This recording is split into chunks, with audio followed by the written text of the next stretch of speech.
আসসালামু আলাইকুম রহমতুল্লাহি ওবরাকাত।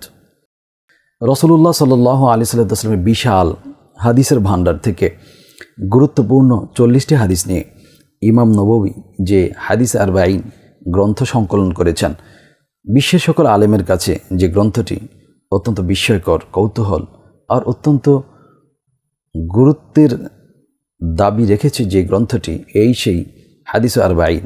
ওমর ইবনুল খাত্তাব রাদিয়াল্লাহু তাআলা আনহু থেকে عن أمير المؤمنين أبي حفص عمر بن الخطاب رضي الله تعالى عنه قال سمعت رسول الله صلى الله عليه وسلم يقول إنما الأعمال بالنيات وإنما لكل امرئ ما نوى فمن كانت هجرته إلى الله ورسوله فهجرته إلى الله ورسوله ومن كانت هجرته إلى دنيا يصيبها أو إلى امرأة ينكحها فهجرته إلى ما هاجر إليه متفق عليه।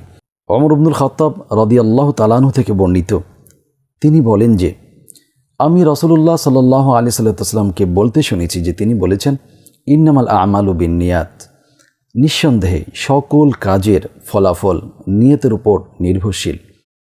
ওয়া ইন্নামা লিকুল্লি ইমরিইম মা নাওয়া, অবশ্যই প্রত্যেকটি মানুষ তাই অর্জন করবে যা সে নিয়ত করবে।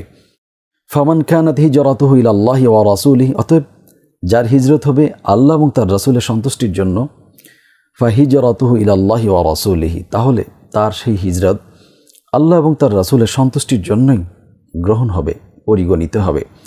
ওয়ামান কানাত হিজরাতুহু ইলা দুনিয়া ইউসিবুহা, আর যার হিজরত হবে পার্থিব কোনো জিনিস পাবার উদ্দেশ্যে, আও ইমরাআতিন ইয়াতাযাওয়াজুহা, অথবা কোনো নারীকে বিবাহ করার উদ্দেশ্যে, ফাহিজরাতুহু ইলা মা হাজারা ইলাই, তাহলে সেই উদ্দেশ্যেই, পার্থিব সেই উদ্দেশ্যেই বা কোনো নারীকে বিবাহের উদ্দেশ্যেই কেবল তার হিজরতটি পরিগণিত হবে। আল্লাহ এবং তার রাসূলের সন্তুষ্টির জন্য তার হিজরত পরিগণিত হবে না।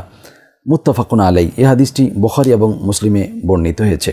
শুধু তাই নয়, সুনানের সকল গ্রন্থে হাদিসটি এসছে এবং এই হাদিসের সনদ সম্পর্কে বলা হয়েছে যে বদরুদ্দিন আইনির ভাষায় যে ইমাম মালিক সংকলিত মুয়াত্তা ছাড়া সকল হাদিস গ্রন্থেই এই হাদিসটি স্থান পেয়েছে, ইন্নামাল আমালু বিন্নিয়াত ওয়া ইন্নামা লিকুল্লি ইমরিইম মা নাওয়া। কেননা এই হাদিসটি অত্যন্ত গুরুত্বপূর্ণ।